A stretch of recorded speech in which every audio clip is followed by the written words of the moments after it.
Hi, I am Anne, your virtual success advocate from ZAPTEST.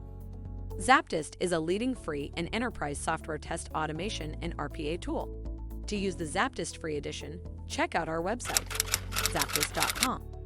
Smoke testing can broadly be separated into two categories: formal and informal smoke testing.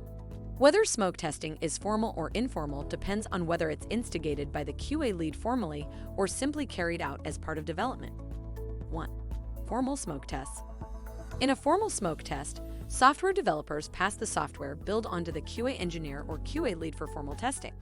The QA lead assigns testers to the task of smoke testing and requests that they perform the smoke test either using smoke testing tools such as automation or manually.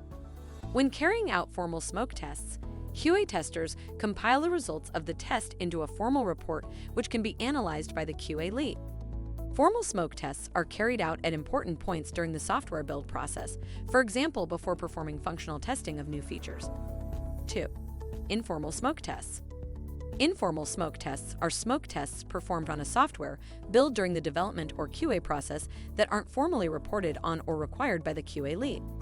Daily smoke tests, which many software teams carry out as a matter of protocol, are an example of informal smoke tests. Informal tests can be carried out on an ad hoc basis whenever QA engineers feel it could be useful.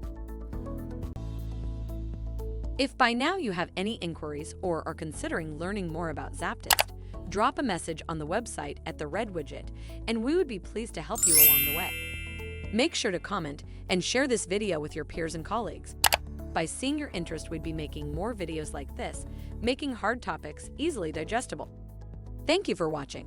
Make sure to read the article linked in the description.